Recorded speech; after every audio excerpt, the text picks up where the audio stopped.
जय माता की। आप सभी का हमारे YouTube चैनल जय माता की में बहुत बहुत स्वागत है। कार्तिक महात्म्य के अध्याय में आज हम करेंगे 30वां अध्याय। 30वें अध्याय को शुरू करने से पहले यदि आप हमारे चैनल पर अभी नए आए हैं तो कृपा करके चैनल को सब्सक्राइब कर लीजिए और घंटी जैसे दिखने वाले बटन को भी दबा लीजिए ताकि आने वाली नई वीडियो की नोटिफिकेशन आपको मिल सके। तो करते हैं 30वां अध्याय। उससे पहले भगवान का स्मरण करेंगे। श्रीमन्नारायण नारायण नारायण भजमन नारायण नारायण नारायण श्रीमन नारायण नारायण नारायण। ओम नमो भगवते वासुदेवाय। ओम नमो भगवते वासुदेवाय। तो शुरू करते हैं आज का अध्याय। बड़े मनोयोग पूर्वक नारद जी से ये कथाएं महाराज पृथु सुन रहे थे। नवमी की कथा सुनने के बाद महाराजा पृथु ने नारद जी से कहा कि हे देवर्षि, भीष्म पंचक व्रत जो कि भगवान को अत्यंत प्रिय है किस कारण प्रसिद्ध हुआ, मेरी यह जानने की प्रबल इच्छा है। नारद जी ने कहा कि हे राजन, यह व्रत अनादिकाल से था परंतु बीच में लुप्त हो गया था। दोबारा यह व्रत कब और कैसे प्रारंभ हुआ, इसकी कथा सुनो। इस युग में भगवान श्री कृष्ण ने भीष्म पितामह को यह व्रत बताया था और उन्होंने ही सर्वप्रथम इस व्रत को किया था। इसी कारण यह व्रत भीष्म पंचक के नाम से प्रसिद्ध हुआ। हे राजा पृथु, महाभारत युद्ध में उससे पहले पांडवों की ओर से जब भगवान श्री कृष्ण कौरवों को समझाने के लिए गए तब सर्वप्रथम वह विदुर जी के पास पहुंचे। विदुर जी ने उनका आदर सत्कार किया। तत्पश्चात श्री कृष्ण जी ने भीष्म जी के पास गए। वहां जाकर कुशल क्षेम के बाद श्री कृष्ण जी ने अपने आने का संपूर्ण वृतांत भीष्म जी को सुनाया। तब भीष्म जी कहने लगे, भगवान, तीनों लोकों के स्वामी होते हुए भी आप केवल पांडवों की ओर से ही दूत बनकर क्यों आए हैं तथा पांडवों के प्रति आपका इतना प्रेम होने का क्या कारण है। तीनों लोग आपके वश में हैं, तब पांडवों ने ऐसा कौन सा व्रत, तप, दान, पुण्य या यज्ञ किया है अथवा उनके पास ऐसा क्या वशीकरण है जिसके कारण आप उनके वश में हो गए हैं। भगवान श्री कृष्ण जी ने मुस्कुराकर उत्तर दिया कि हे गंगा पुत्र, यद्यपि यह रहस्य अत्यंत गुप्त है तथापि मैं इसे आपको सुनाता हूँ। पूर्व जन्म में उन पांचों भाइयों ने एक ऐसा व्रत किया था जो मुझको अत्यंत प्रिय है। इसी कारण से मैं उनके वशीभूत हूँ। अब तुम उस व्रत का वृतांत सुनो। अत्यंत प्राचीन काल में उज्जैन नामक नगरी में कवि शुचि, दृढ़, दंत तथा हंस नामक 5 ब्राह्मण रहते थे। वे सभी वेदों के ज्ञाता, युवा, रूपवान तथा गंधर्व विद्या में अत्यंत निपुण थे। वे सभी दिशाओं में भ्रमण करके अपनी गान विद्या द्वारा पर्याप्त धन प्राप्त किया करते थे। एक बार वे मथुरा नगरी में सुवीर नामक राजा के दरबार में पहुंचे। संगीत कला में निपुण होने के कारण उन्होंने राज्यसभा में इसका प्रदर्शन करने की इच्छा प्रकट की। वे 4 दिन उपवास तथा परम पवित्र यमुना जी में स्नान करते रहे। फिर उन्होंने किसी से राजा का संपूर्ण वृतांत पूछा। उन्होंने बताया कि राजा की कादम्बरी नामक अत्यंत सुंदर भोग पत्नी है।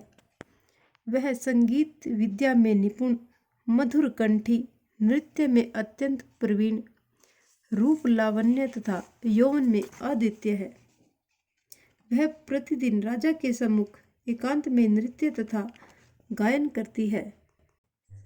यह सुनकर वे पांचों एक ऐसे स्थान पर जाकर खड़े हो गए जहां कादम्बरी के नृत्य तथा ताल के स्वर सुनाई पड़ते थे।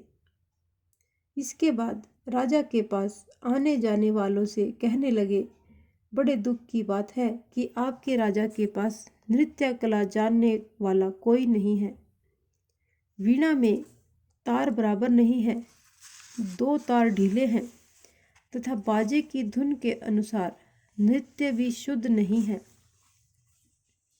यह बात किसी ने राजा को जाकर कह दी। राजा ने जहाँ कादम्बरी का नृत्य हो रहा था वहाँ उन पांचों को बुलवाया। वहाँ पहुंचकर उन्होंने राजा को आशीर्वाद दिया और राजा के निकट बैठ गए। कादम्बरी ने उनको संगीत विद्या में अत्यंत निपुण समझकर अपना विशिष्ट नृत्य किया।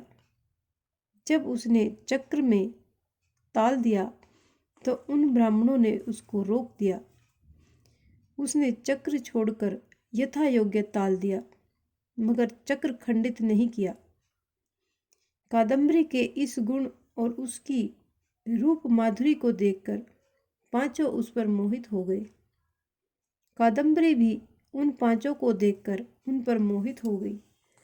उसने रात्रि के समय गुप्त रूप से अपनी एक सहेली के साथ उन पांचों को यह संदेश भेजा कि तुम में से एक प्रतिदिन नगरी के उत्तर की ओर यमुना नदी तट के समीप लताओं से घिरे निर्जन अनंत नामक तीर्थ में मेरे साथ आकर अपनी अपनी विद्या तथा गुण का प्रदर्शन करो। उस समय मैं भी वीणा तथा राग का कौशल दिखाऊंगी। आगे की घटनाएं सुनाते हुए श्री भगवान ने कहा, एक ब्रह्मचारी जो मेरा भक्त था, दुष्ट संगति से बचने के लिए गांव में अत्यंत दूर रहता था। उन दिनों वह भीष्म पंचक व्रत करके देवालय में मेरा पूजन किया करता था। कार्तिक शुक्ल एकादशी के दिन उन संगीतज्ञ ब्राह्मणों में एक कवि नाम का जो बड़ा भाई भी उस देवालय में आया। कादम्बरी भी वहां पर पहुंच गई। वहां मेरे भक्त ने जिस प्रकार पूजन किया, कवि नामक ब्राह्मण ने भी वैसा ही किया। उसके बाद वीणा लेकर गायन प्रारंभ कर दिया। मेरा भक्त क्योंकि अपने मन पर विजय प्राप्त कर चुका था, इस कारण गायन सुनकर उसे क्रोध नहीं आया। कादम्बरी और कवि समस्त रात्रि गायन और नृत्य करते रहे। प्रातःकाल ब्रह्मचारी भक्त को गोबर का आचमन करते देख कवि ने भी वैसा ही किया। इसके बाद कादम्बरी अपने महल में चली गई। ब्रह्मचारी की संगति और रात्रि जागरण के कारण कवि के समस्त पाप दूर हो गए। अतः द्वादशी के दिन वह अपना समस्त द्रव्य दान करके विरक्त हो गया। दूसरे दिन शुचि आया। उसने भी रात्रि भर कादम्बरी के साथ नृत्य व गायन किया और ब्रह्मचारी की भांति पूजन करके गौमूत्र का आचमन किया। प्रातःकाल होते ही वह भी अपना संपूर्ण धन दान करके सन्यासी हो गया। उसने निश्चय किया कि जिस प्रकार कादम्बरी के नृत्य गायन व रूप को देखकर ब्रह्मचारी का मन चलायमान नहीं हुआ, उसी प्रकार मुझे भी मन को वश में करना चाहिए। तीसरे दिन त्रयोदशी को दृढ़ नाम वाला भाई कादम्बरी से मिलने आया और समस्त रात्रि नृत्य व गायन करने के बाद ब्रह्मचारी की ही भांति उसने भी पूजा की और गोदुग्ध का आचमन किया। दोनों भाइयों के समान वह भी विरक्त होकर सन्यासी बन गया। अगले दिन अर्थात चतुर्दशी को मंदिर में चौथा भाई दंत आया और पूर्ववर्ती बंधुओं के समान कादम्बरी के साथ रात्रि भर नृत्य और गायन करके ब्रह्मचारी से बचे हुए घी का पान करके मन शुद्ध हो जाने के कारण विरक्त हो गया। सबसे अंत में अर्थात पूर्णिमा को हंस नामक सबसे छोटे भाई ने आकर ब्रह्मचारी को प्रणाम किया और यमुना में स्नान करके आंवले के वृक्ष के नीचे श्राद्ध कर्म किया और बाद में अपने भाइयों के समान ही विरक्त हो गया। इस प्रकार पांचों भाइयों ने एक एक दिन यह व्रत किया। कथा समाप्त करते हुए भगवान श्री कृष्ण ने कहा कि हे भीष्म, कार्तिक मास में हमारा पूजन व दान पुण्य करने से करोड़ों यज्ञों के समान फल प्राप्त होता है। उधर राजा ने नित्य प्रति रात्रि में कादम्बरी के मंदिर में जाने का समाचार पाकर उसे महल में बंद कर दिया, जिससे वह मंदिर न जा सकी। कार्तिक मास में हमारे सामने नृत्य गायन करने के कारण वही कादम्बरी अगले जन्म में द्रौपदी हुई। हंस नाम वाला ब्राह्मण आंवले के वृक्ष के नीचे श्राद्ध आदि करने से युधिष्ठिर हुआ। एकादशी के जागरण के कारण कवि अर्जुन, शुचि, सहदेव, दंत, नकुल तथा दृढ़ नाम वाला ब्राह्मण पराक्रमी भीम हुआ। हे भीष्म जी, वस्तुतः पूर्व जन्म में पांडवों द्वारा किए गए इस व्रत के कारण ही मैं उनके वशीभूत हूँ। इस प्रकार ये कार्तिक महात्म्य का 30वां अध्याय यहीं पर संपन्न होता है। इस प्रकार की और भी अन्य धार्मिक रोचक कहानियों को सुनने और जानने के लिए हमारे चैनल को लाइक करें, सब्सक्राइब करें और अपने मित्रों और प्रियजनों में आगे भी शेयर करते रहें। जय माता की।